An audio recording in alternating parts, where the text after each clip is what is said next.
میرے پاکستانیوں، اس وقت میرے گھر کے ارد گرد جو انٹرنیٹ ہے وہ کاٹ دیا گیا ہے۔ تو میں یہ اب امید رکھتا ہوں کہ آپ کے پاس یہ جو آج میں آپ سے بات چیت کرنا چاہتا ہوں یہ آپ تک پہنچ جائے۔ مقصد اس کا صرف یہ ہے کہ آج کل میڈیا مکمل طور پہ کنٹرول کر لیا گیا، اور ایک ہی جو ہمارے پاس راستہ ہے سوشل میڈیا، اس کو کنٹرول کرنے کے لیے میرے گھر سارا انٹرنیٹ کاٹ دیا تاکہ میں کسی بھی طرح آپ تک اپنا پیغام نہ پہنچا سکوں۔ تو میں کوشش کروں گا کہ آپ تک میری بات چیت پہنچ جائے۔ دیکھیے، سب سے پہلے میں نے جس طرح کی بربریت، بلکہ میں اس کو کہوں گا یزیدیت، جو آج کل یزید کا، آج کل کے یزید جس طرح کی ظلم تحریک انصاف کے لوگوں کے اوپر کیا جا رہا ہے، پتہ نہیں، مجھے لوگ کہتے تھے کہ شاید ضیاء الحق کے زمانے میں پیپلز پارٹی کے لوگوں سے ایسا ظلم ہوا، اور تھوڑے سے لوگوں سے، اتنے لوگوں سے تو کبھی ہوا ہی نہیں ہے ظلم۔ اس وقت 10,000 سے زیادہ ہمارے کارکنوں کو جیلوں میں ڈالا ہوا ہے، اور میں آپ کو یہ بتا دوں کہ اتنی مشکل حالات ہیں آج۔ آپ نے گرمی دیکھی ہے، گرمی کی انتہا ہے آج۔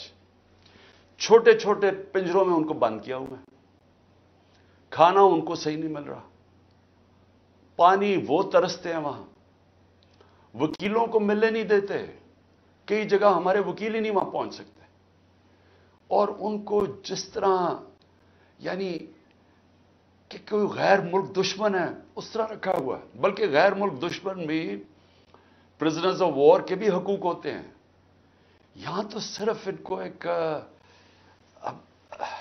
کہ فائدہ اٹھاتے ہوئے جو کور کمانڈر کا گھر جلایا گیا، اس کا فائدہ اٹھاتے ہوئے پہلے سے پلان بنا ہوا تھا۔ اور میرا جس وقت بھی، یہ میں آپ کو بتا دوں، جس وقت بھی اس کے اوپر انویسٹیگیشن ہوگی یہ ثابت ہو جائے گا کہ یہ پری پلان تھا سب کچھ۔ اس لیے اس کے فائدہ اٹھاتے ہوئے ایک ایسا کریک ڈاؤن ہے جو میں نے پاکستان کی تاریخ میں کبھی نہیں دیکھا۔ صرف یہی نہیں کہ صرف تحریک انصاف کے کارکنوں کو اندر ڈالا ہے، سپورٹرز کو، سوشل میڈیا کے لوگ جو اپنے طور پہ پارٹی میں بھی نہیں، جو کہ پی ٹی آئی کے لیے کوئی ٹویٹ کرتے تھے، ان کو بھی اندر ڈال دیا ہے، ساری لیڈرشپ اندر ڈالی ہوئی ہے، اور نکلنے کا صرف ایک طریقہ ہے کہ ایک وہ جادو کے لفظ کہہ دو، وہ جس طرح ہوتا تھا نا، کھل جا سم سم، آپ جادو کا لفظ کہہ دیں کہ جی میں تحریک انصاف میں نہیں ہوں، تو آپ رہا ہو سکتے ہیں۔ یعنی یہ مذاق ہو رہا ہے ہمارے ملک کے ساتھ۔ کسی بھی دور کے اندر میں نے یہ نہیں دیکھا کہ صرف اور صرف آپ کے اوپر، اگر آپ نہیں کہتے کہ میں تحریک انصاف میں ہوں، تو آپ کے اوپر ظلم ہوں گے، تشدد ہوگا، آپ کو اس جگہ اس طرح کی گرمی کے اندر آپ کو دڑبوں میں بند کر دیں گے۔ لیکن جب آپ یہ کہیں گے کہ میں تحریک انصاف چھوڑ رہا ہوں، تو سب کچھ ٹھیک ہو جائے گا، آپ کے سارے گناہ معاف ہو جائیں گے۔ اور پھر مجھے جو حیرت ہے آج کہ کوئی ہیومن رائٹس کی آوازیں نہیں نکل رہی ہیں۔ وہ جو لوگ شور مچاتے تھے آزادی صحافت کی اور بڑا ظلم کر رہے عمران خان، یعنی اب کدھر گئی ہے آزادی صحافت؟ سارا میڈیا دبایا ہوا ہے، پروپیگنڈا چل رہا ہے، ون سائیڈڈ چیزیں جا رہی ہیں۔ ہمارے لوگ اب جاتے ہوئے ڈرتے ہیں میڈیا کے اوپر کہ پکڑ کے جیل میں ڈال دیں گے، ون سائیڈڈ چیزیں چل رہی ہیں۔ لوگ اب اتنا خوف اور ہراساں پھیلایا، اور میں نے خود کہا ہوا ہے اپنے لوگوں کو کہ چھپ جاؤ۔ میں خود کہہ رہا ہوں اپنے کارکنوں کو، اپنے آفس بیررز کو، اپنے عہدیداروں کو، کوئی ضرورت نہیں ہے آپ کو سامنے آنے کی، اپنے گھروں میں نہ رہو، چھپ جاؤ، کیونکہ یہ جو اندھیری رات ہے، یہ جو رات میں سب سے زیادہ اندھیرا ہے، یہ زیادہ دیر نہیں چلتا۔ اور اللہ قرآن میں کہتا ہے کہ اس کو جو سب سے زیادہ چیز پسند ہے، مشکل وقت میں صبر کرنا۔ صبر کریں۔ مجھے پوری طرح احساس ہے کہ آپ کے اوپر کیا گزر رہی ہے، لیکن جو مجھے افسوس ہے کہ ہمارے کوئی بھی ہیومن رائٹس کے جو لوگ ہیں، وہ ڈر ڈر کے کوئی ایک آدھ بیان آ جاتا ہے، اور پھر میں صحافیوں کو کہوں گا، میں سمجھتا تھا کہ ہمارے صحافی بڑے پرو ڈیموکریسی ہیں، چلے جی میرے بڑے خلاف ہوں گے لیکن ڈیموکریسی کے لیے تو ساتھ ہے. تو وہ یہ جو تماشا ہے یہ کیسے دیکھ رہے ہیں؟ کیا ان کا کوئی ضمیر نہیں جاگ رہا؟ کیا جب انہوں نے شیرین مزاری سے جو ہوا اور جو اس نے پھر آخر میں جا کے پارٹی چھوڑی، کیا ان کو کوئی دل میں آواز نہیں کوئی آئی کہ یہ اس سے بڑا ظلم کیا ہو سکتا ہے ایک معاشرے پہ؟ کوئی آپ کو یہ لگا نہیں؟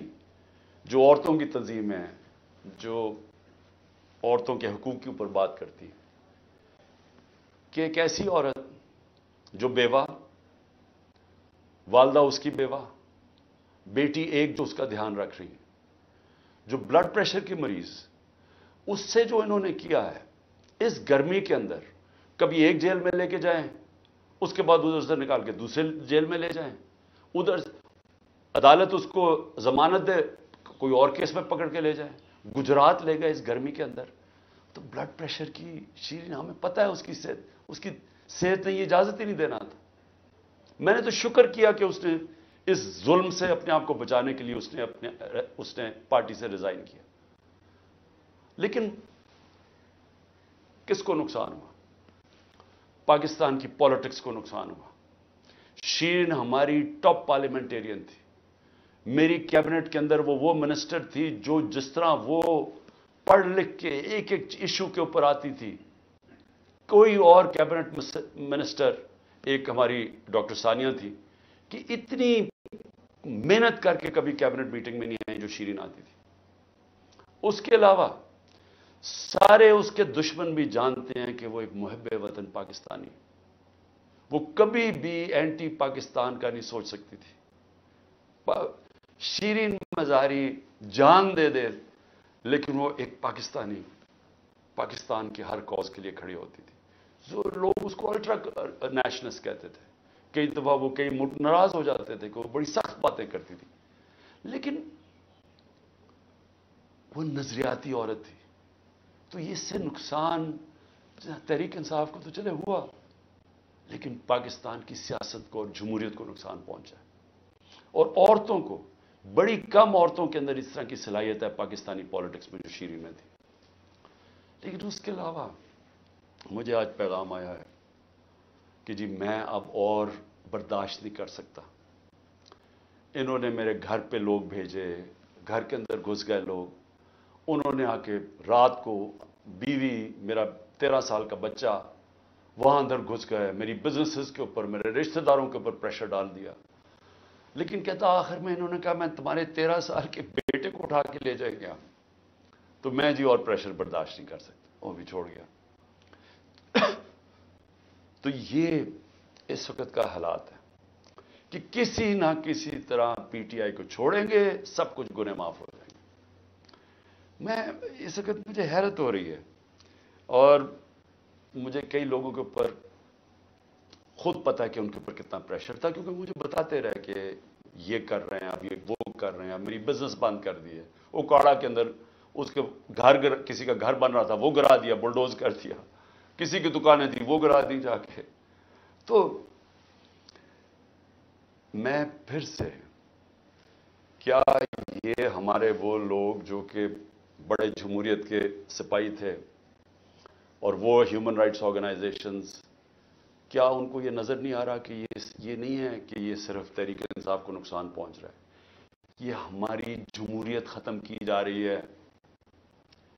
یہ وہ دور آ رہا ہے کہ اس کے اندر جمہوریت ختم ہو جائے گی، کیونکہ اس میں صرف یہی نہیں ہو رہا، ایک جو بنیادی چیز ہوتی ہے جمہوریت میں، فنڈامنٹل رائٹس، بنیادی حقوق کی حفاظت کی جاتی ہے جمہوریت میں.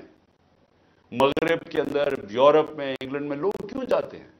اپنے ٹیکس دیں، قانون نہ توڑیں، آزاد ہوتے ہیں. کوئی ان کے بنیادی حقوق کے خلاف نہیں جا سکتا، وہ عدالت ان کی حفاظت کرتی ہے. ہاں تو بنیادی حقوق ہی ختم ہو گئے، فنڈامنٹل رائٹس کا معنی ہی ختم ہو گیا یہاں. یعنی جو میڈیا سے انہوں نے کیا، عمران ریاض سے کیا کیا؟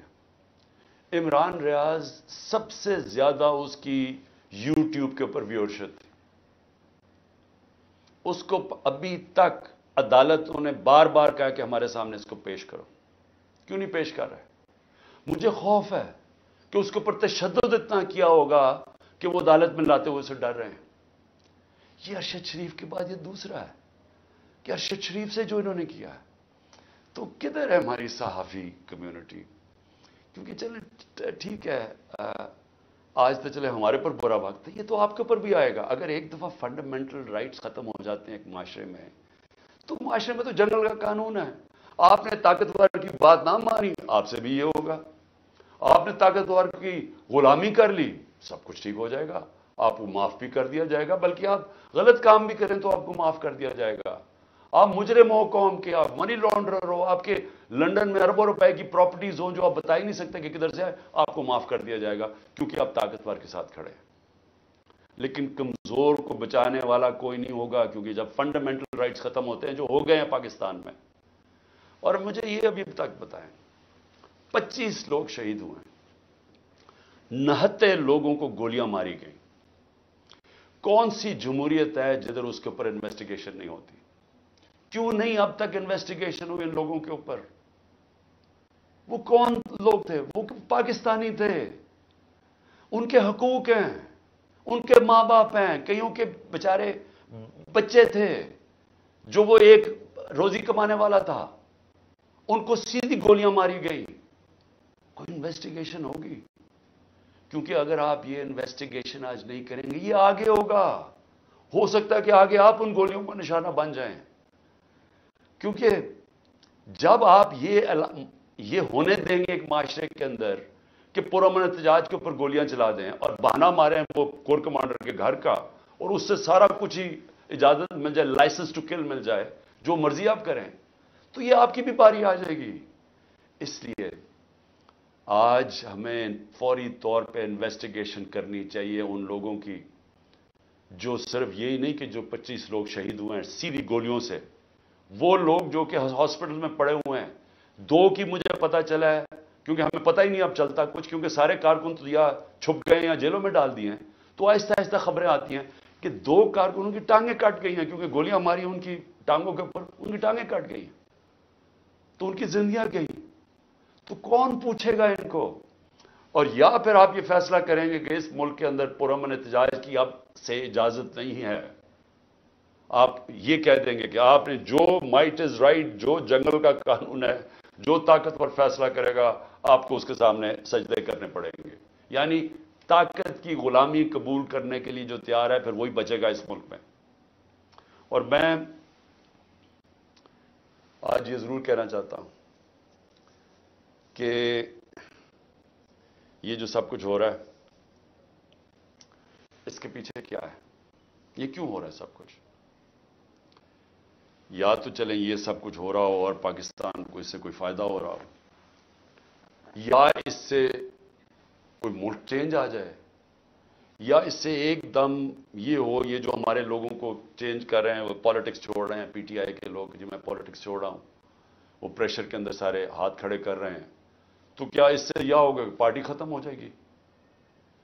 جو بھی یہ سوچ رہا ہے، جس کی بھی یہ سوچ ہے، خدا کے واسطے اپنا ذہن کو، اپنا ہیڈ ایگزامن کرواؤ، سوچو اس کے اوپر کہ آپ کیا کر رہے ہیں۔ کبھی آئیڈیا بھی مارا جاتا ہے اس ظلم سے، یعنی کبھی ایک نظریہ بھی اس طرح ختم ہوتا ہے۔ یہ جانوروں اور انسانوں میں فرق ہے۔